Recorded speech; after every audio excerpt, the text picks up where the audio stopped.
Alors ben voilà, je suis de retour sur Paris, de ce super voyage au Canada. Et donc je te propose comme d'habitude de te montrer les différences que j'ai trouvées là-bas. Les choses qui sont un petit peu surprenantes par rapport à chez nous en Europe. Donc ben, je vais te partager mon écran. Allez, c'est parti. Alors maintenant, on va attaquer un chapitre qui me fait plaisir, puisqu'on va parler des écureuils.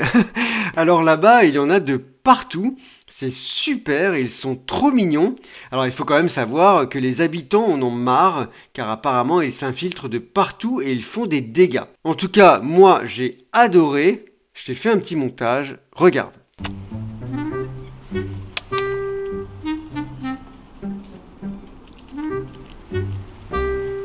C'est un bien qu'ils prennent dans la main. Tiens.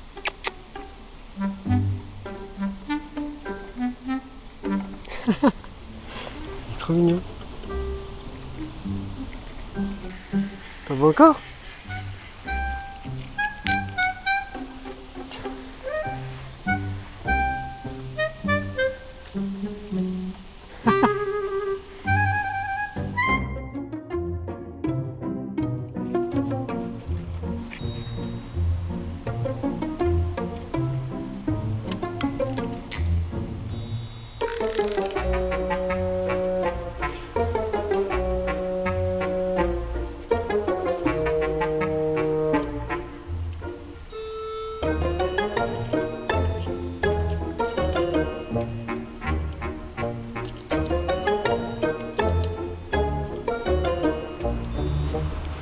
Il y a un oiseau là qui vient de se poser, je sais pas si tu vois.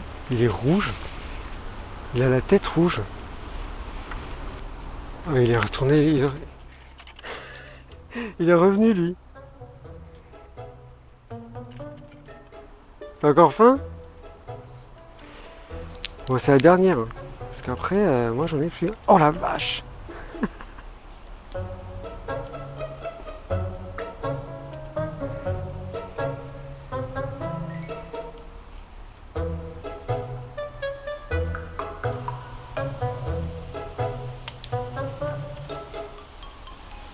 Il n'y en a plus. Il n'y en a plus. Hop. Il n'y en a plus. Il n'y en a plus.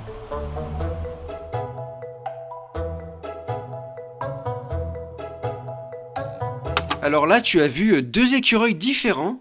En fait, ils sont de la même espèce. C'est ce que l'on appelle des écureuils gris. Et d'ailleurs, ils sont bruns ou noirs. Voilà. Et il y a également des écureuils roux. Alors, ils sont beaucoup plus petits et ils sont difficiles à approcher car ils sont beaucoup plus sauvages. J'ai réussi à en apercevoir un dans un bosquet à Baie-Saint-Paul. Regarde. Ah, il est là, regarde. Tu le vois? Attends, je vais te zoomer. Il est beau.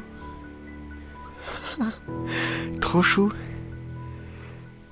Ils sont vraiment trop mignons. Alors souvent ils mangeaient des cacahuètes devant moi, mais certaines fois ils partaient assez loin, et de temps en temps je les voyais même gratter la terre, je me demandais ce qu'ils faisaient, jusqu'au jour où j'en ai vu un de près, et j'ai compris.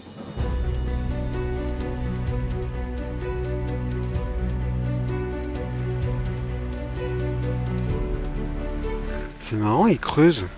C'est pas la première fois que je vois ça, je lui donne une cacahuète, regarde, il creuse. Et il enfouit dans la terre, non mais c'est une blague. Non mais c'est dingue, regarde, tu le vois, attends, je te zoome.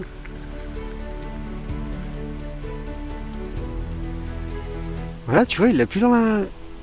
Attends, je vais leur donner une autre.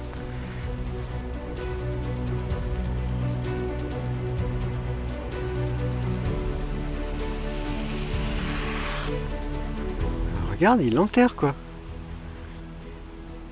Bah écoute, j'avais jamais vu ça, que je savais qu'il faisait des réserves pour l'hiver, mais qu'il l'enterre dans l'herbe, j'avais jamais vu ça quoi. Voilà, incroyable. Alors je t'en remets quelques-uns, juste pour le plaisir.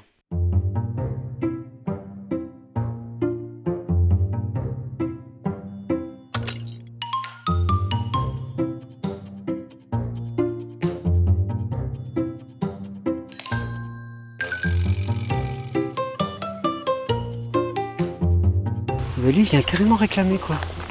Regarde.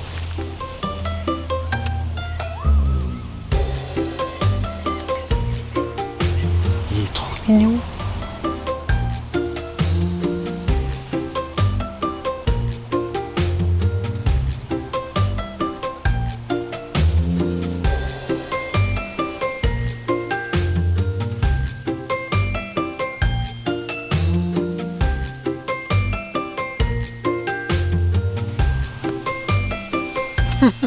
Il est trop mignon. Donc si tu vas là-bas, je te conseille vraiment d'acheter un paquet de cacahuètes et d'en avoir quelques-unes dans la poche, ça peut toujours servir. Alors à propos de donner à manger, j'ai remarqué une pratique qui se faisait dans la ville de Québec. Alors là, regarde, c'est incroyable. Il y a des... Enfin c'est incroyable, c'est génial, c'est qu'il y a des frigos à disposition des gens sans ressources ou des gens dans la rue. Voilà, les habitants déposent des choses pour les gens qui en ont besoin. C'est super. Voilà, c'est une très belle initiative je trouve, et d'ailleurs ce n'est pas la seule, car il y a également des distributions gratuites de vêtements, comme on peut le voir ici. Il y a aussi des boîtes un peu partout où on peut laisser à manger, je trouve ça vraiment super. Il y a des toilettes publiques dans certains quartiers, et il y a même la nuit des sans-abri, voilà, avec des échanges, des interactions et des dons. C'est vraiment très très bien, donc bravo. Alors je vais clore ce chapitre sur le fait de donner à manger, mais cette fois-ci au restaurant. Alors juste avant, j'aimerais te montrer un petit détail.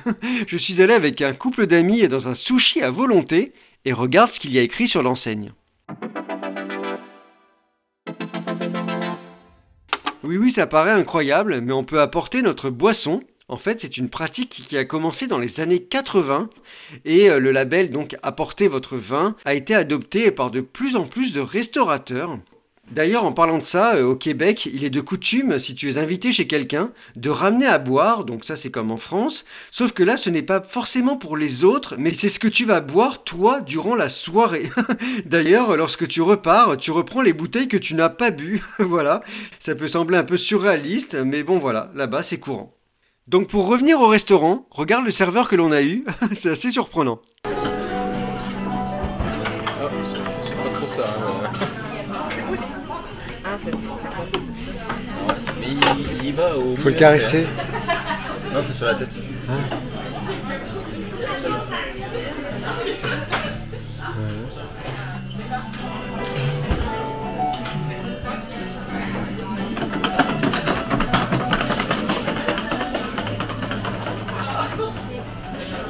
Bon alors bien sûr, ce n'est pas quelque chose qui est généralisé là-bas, c'est peut-être même propre qu'à ce restaurant, mais en tout cas c'est la première fois de ma vie que je me fais servir par un robot, voilà.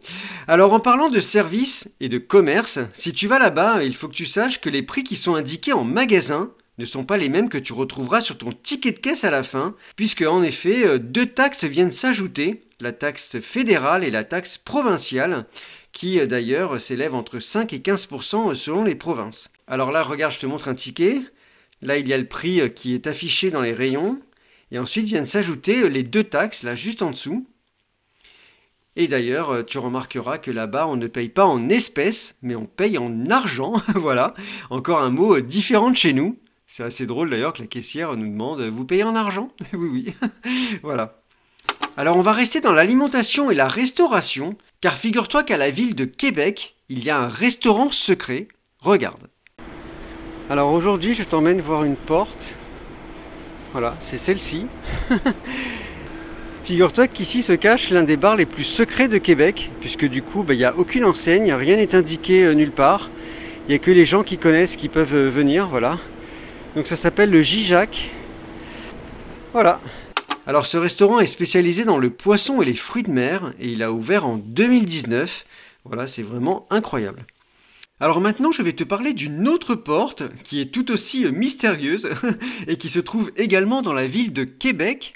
Alors pour t'expliquer un peu comment je l'ai trouvé, il faut savoir que le centre historique est bondé de monde, il y a vraiment beaucoup de touristes, et une des rues les plus célèbres et les plus connues, c'est la rue du Petit Champlain, et donc forcément il y a beaucoup de monde. Et une chose que tu ne sais peut-être pas, c'est que certaines fois j'attends de longs moments pour que les rues se vident, et afin de faire un beau plan pour qu'on voit bien les lieux. Et donc là j'attendais pendant un moment que voilà qu'il y ait un peu moins de monde pour faire mes plans, parce que regarde, il y a vraiment beaucoup de monde.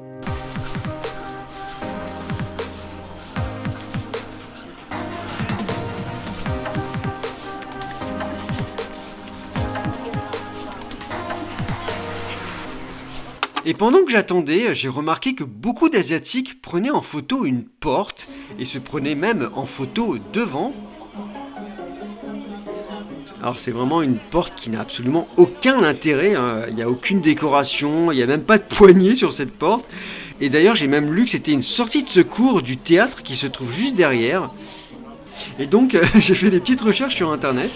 Et figure-toi que cette porte a été reprise dans une série en Corée du Sud qui a énormément de succès et qui a été vue par des millions de gens.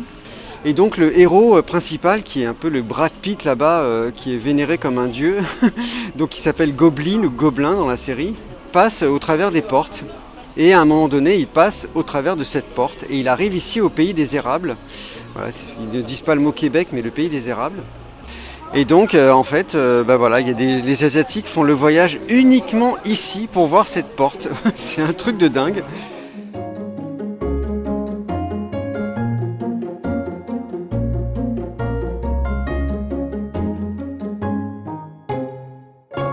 Et il y a même des couples qui font leurs photos de mariage devant, voilà. Donc ne t'étonne pas si tu vas là-bas de voir une tonne d'Asiatiques devant cette porte. Alors on va rester sur le thème du voyage. Il existe là-bas des motels. Ils se trouvent généralement aux abords des grands axes routiers, contrairement aux hôtels qui, eux, se trouvent en zone urbaine. Et ils sont souvent un petit peu moins bien équipés et surtout moins chers que les hôtels classiques. Alors on en trouve surtout aux États-Unis et au Canada, car les distances en voiture sont très longues, mais il y en a tout de même quelques-uns en France, mais ça reste plutôt rare. Je me suis rapproché de ce motel là, parce que je voulais te le montrer. Je dirais vraiment un motel de film d'horreur quoi. C'est vraiment un vieux motel d'époque, j'adore. Il y en a plein ici au Canada comme ça. C'est excellent. Alors je vais continuer à te parler de distance en te donnant quelques chiffres, car le Canada c'est le pays de tous les superlatifs, puisque c'est tout de même le deuxième pays le plus grand du monde, juste après la Russie. Il a une surface d'à peu près 10 millions de kilomètres carrés. Il est recouvert de plus de 2 millions de lacs et à lui seul, il a sur son territoire 10% des forêts du monde entier, ce qui en fait le troisième pays le plus boisé. C'est une des raisons d'ailleurs qui fait qu'il a également la plus faible densité de population du monde, avec 3,7 habitants au kilomètre carré. Nous, en comparaison en France, on en a 84. Alors figure-toi que le Canada a également le plus long littoral du monde. Il te faudrait 4 ans et demi de marche sans t'arrêter pour parcourir les 202 000 km de côte. Voilà, c'est incroyable. Alors le pays est tellement grand qu'il est traversé par 6 fuseaux horaires différents. Il y fait relativement froid et les températures sont extrêmes. D'ailleurs, en 1947, on a enregistré une température record de moins 63 degrés. C'est à peu près l'équivalent de la température sur Mars, voilà, c'est te dire. Et d'ailleurs, c'est au Canada que se trouve le lieu le plus au nord à être habité au monde. C'est en réalité un camp militaire et scientifique. L'été, on ne peut pas espérer plus de 3 degrés. Et en hiver, le thermomètre descend à moins 32. Voilà. Moi, j'y suis allé fin septembre, début octobre, et j'ai eu un super beau temps. Alors, je te conseille vraiment de visiter le Canada. En tout cas, la région de Québec, c'est vraiment des superbes paysages. Voilà. Donc, écoute, moi, je te dis à très bientôt pour de nouveaux voyages. Il y a des petites surprises qui vont arriver. Donc, forcément, la suite au prochain épisode.